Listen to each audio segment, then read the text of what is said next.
Paolo Avellino biglang bumisita sa kay Kim Chiu. Pinagtanggol si Kim sa bashers.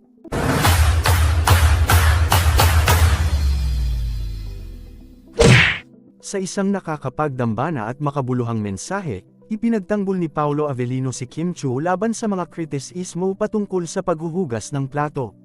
Sa kanyang pahayag sa social media, ipinahayag ni Paolo ang kanyang lubos na pagmamahal at paggalang kay Kim Chiu, anuman ang mga pagsubok na kanilang pinagdadaanan.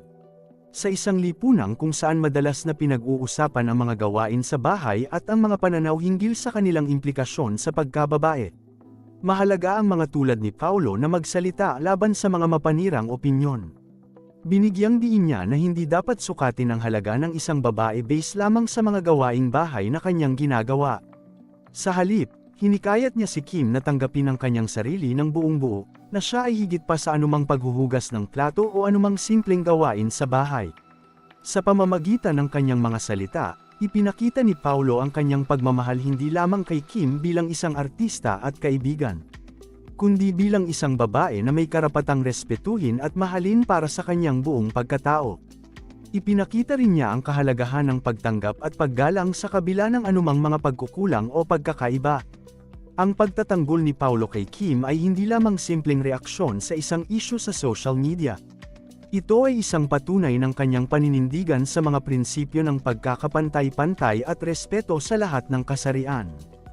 Binigyang diin niya ang kahalagahan ng pagbibigay ng suporta at pagmamahal sa kabila ng mga hamon ng lipunan. Sa kabila ng mga hamon at kritisismo sa industriya ng showbiz, mahalagang mayroong mga individual tulad ni Paolo na handang tumayo at magsalita para sa katotohanan at katarungan. Ipinakita niya na ang pagiging isang influencer ay hindi lamang tungkol sa pagtatanghal sa entablado, kundi pati na rin sa pagiging huwaran sa tamang pagtrato sa bawat isa. Sa pagtatapos ng kanyang mensahe, nagpahayag si Paolo ng pag-asa na ang kanyang mga salita ay magbigay inspirasyon hindi lamang kay Kim kundi sa lahat ng mga kababaihan na nakararanas ng panghuhusga at diskriminasyon.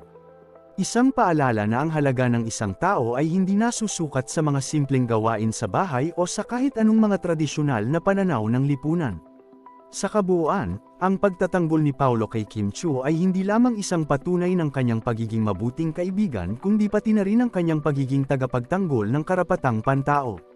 Ipinakita niya ang kanyang malasakit at suporta hindi lamang bilang isang aktor kundi bilang isang individual na may malasakit sa mga isyu ng lipunan.